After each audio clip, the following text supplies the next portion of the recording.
Hello, welcome to Life with Coyote Farm. Today I'm going to talk about change and transformation. Life is constantly changing and transforming. The real question is it changing and transforming for the better?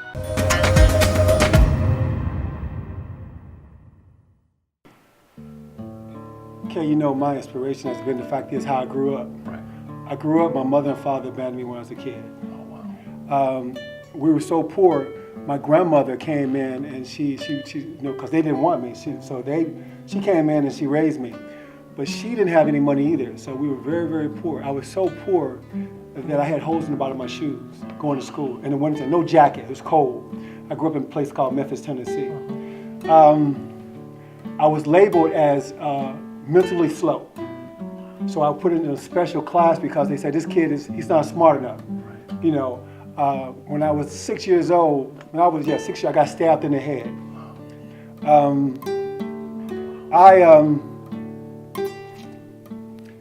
My life, I shouldn't be here because some of the people that I love and care about, some of my brothers, they are in prison or they're dead.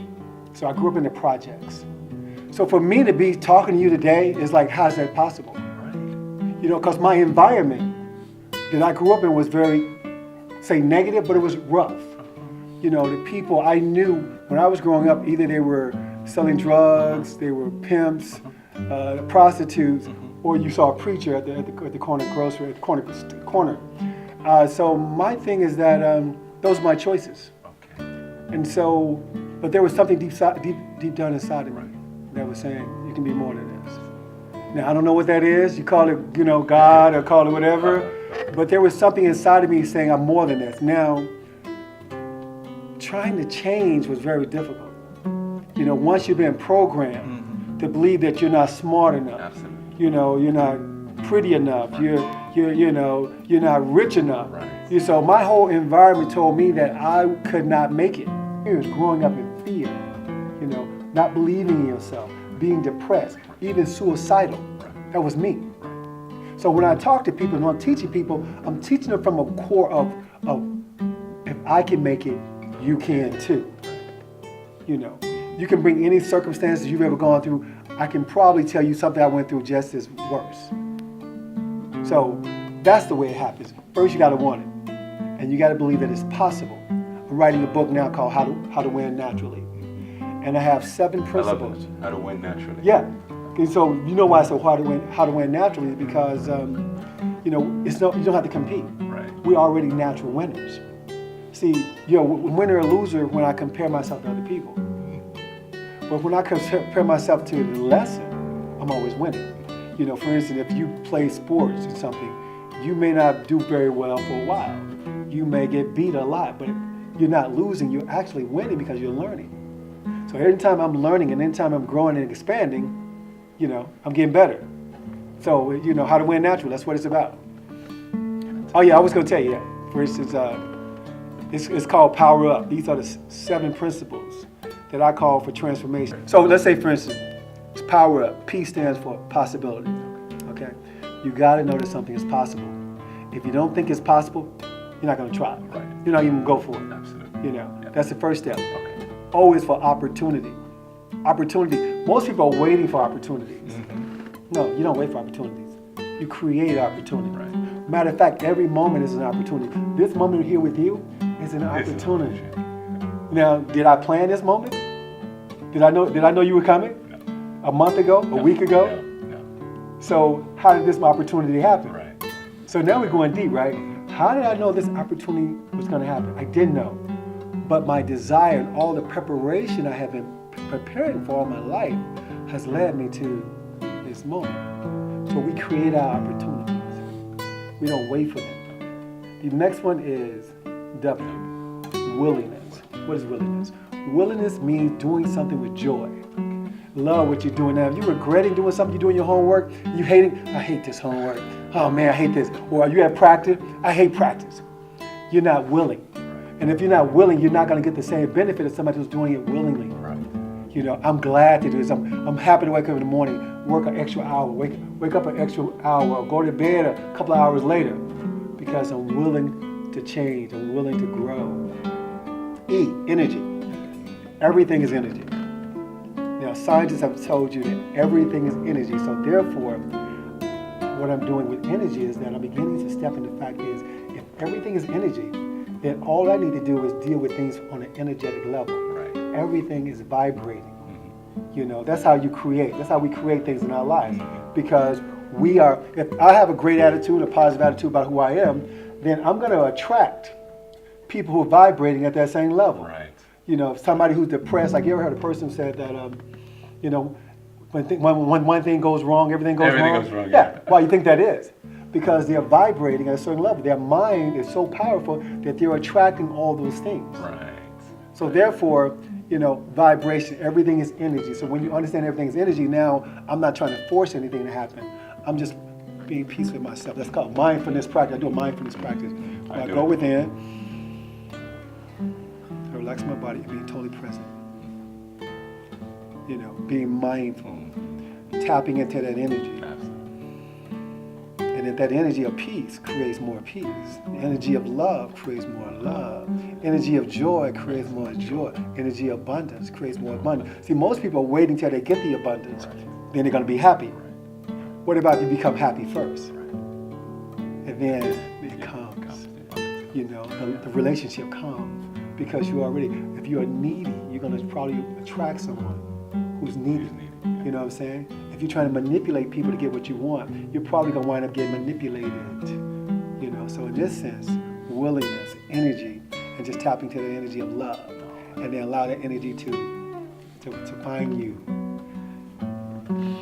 Responsibility. You know, Important word. You know, responsibility. If I don't take responsibility for my life, who will? Who will? If I don't take responsibility for my choices, can I change? If I blame you for making me mad, I said, well, what?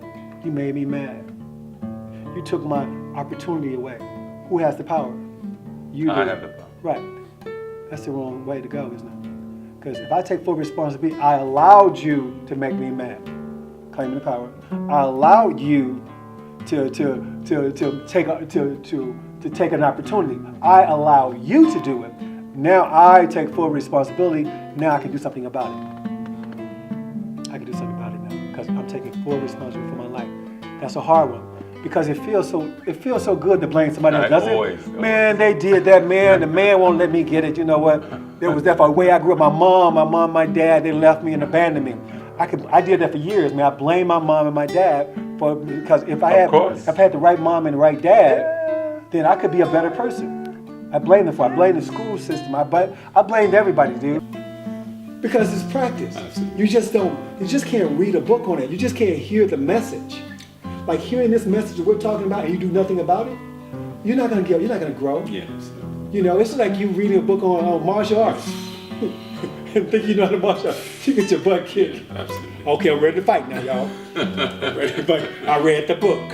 I got an A in the class. It's almost like there's just too much over-dependence on reading. Right. And book knowledge. Yeah. Some things can't be read. That's true. Some things can't be taught. That's true. Some things can only be, the path can only be taken. The path can't be taught. It can only be taken. This is something, you know, in martial arts we learn when you talk about the way. There's that you can't teach it. It can only be taken. You gotta walk it. You gotta just experience it. But a lot of people are like, no, I can get a book. I'll do a class. But we do want them to read, though. Yeah, you know, of course we want to read. Everybody's got to read. You got to read. But what doesn't stop there. Yeah, it's necessary, but it's not sufficient. Right. You know. Right. And I always say to people that, you know, schooling, you know, doesn't necessarily mean you're educated. Right. And if you happen to be educated, which I think requires travel, experience in other cultures, you know, being mindful of different types of intellect, you know, emotional, you know, psychological, you know, there's different, not just IQ, not just being linear, but also being non-linear. But, you know, and also experiencing and having exposure to other things. That shows a robustness in one's education. But even if you have that and you are educated, does it make you civilized? No. You know, and what's killing our world now, what's causing fragmentations in communities and societies, is the fact that people just can't let their film. Right. It's part of the program. You know, the answer is mindfulness. If I change the way I see things, things I see change. If I change the way I see myself, then the life that I see will change. If I change and begin to know that I am powerful and amazing, and that I'm beautiful, that I can do anything I put my mind to, I begin to see that, then I begin to walk in the room differently. If I tell myself I'm nothing, I'm stupid, I'm dumb, I'm never gonna make it, I grew up in the wrong time, and wrong country, I got delivered a bad hand, and bad deck of cards, bad hand. And the world is going to say yes. The universe is going to say yes.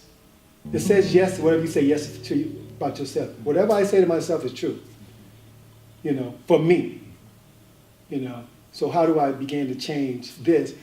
If we can begin to understand that we're all connected, then we will treat everybody differently. I do a game with people I work with them. I give them all the challenge. And I tell them the challenge is not done till everybody has reached their goal. If everybody does not reach their goal, as a team, you all lose. What I find in this challenge is that each person now began to look out for the next person. Because now, if you win, I win. If you lose, I lose. It's a whole different thing. And we came together and recognized as a oneness that your win is my win. Your loss is my loss. Now it's a different approach. Now people's like, I got mine. Yeah. It's too bad you ain't got yours. Yeah. I believe that we're moving toward consciousness that people recognize that we are all connected. And on some level, we are all one. After the body is no more, we will know that we will last forever. And that we're all connected. This can make it hard for some people to believe. Put it in the oven. The universal oven. Put it in the universal oven? Yeah. I'll put it in my universal oven. I'm going right down. Exactly. Thanks, man. Appreciate it. All right, my bro.